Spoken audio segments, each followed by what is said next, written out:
Ganon ito kakapal. How many pages? I don't know. It's not mga 30 or more than.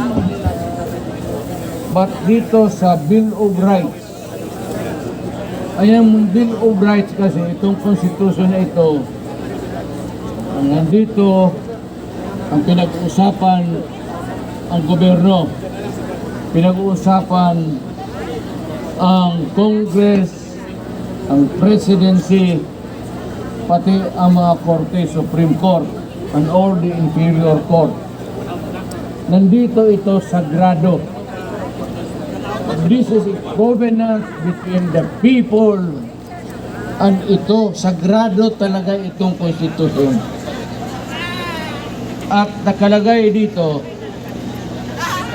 i-highlight ko yan, naka-highlight ng pentel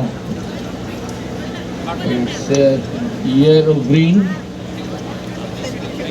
In Article 3 of the Bill of Rights, yung una talaga, huwag muna pag-usapan yung presidente, huwag muna pag-usapan yung mga Congress, huwag muna pag-usapan natin yung korte o local government kasi batas lang yan.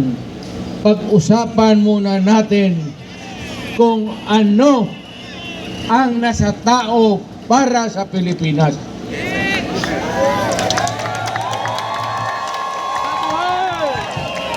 Makinig kayong mabuti para maintindihan ninyo. Ang Bill of Rights, parang wall yan. Parang pader. Nakalagay dito muna ano ang pangtaong karapatan. Parang divider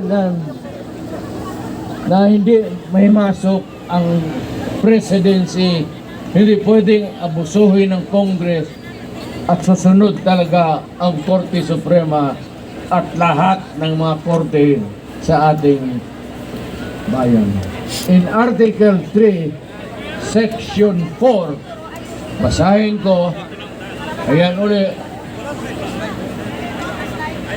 nakalagay dito, no law, walang batas, shall be passed, walang batas na gagawin abridging the freedom of speech. Yes! Walang pahirapan yan. Freedom of speech, of expression. Yung gusto mong sabihin, may marsyala mo o wala, o anong panahon, kung nag-uulan ba o mainit, no law shall be passed abridging.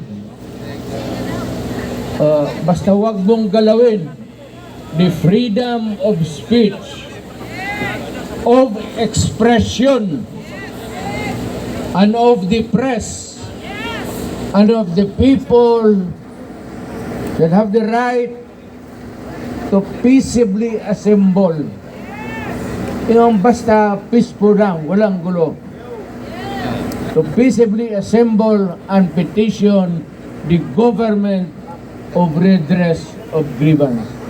Pinakamataas ito, kaya tayo may election, tayo naman ay nagsasalita, maski saan-saan, at tayo'y nagbibigay ng sentimento kung ano ang nasa utak mo.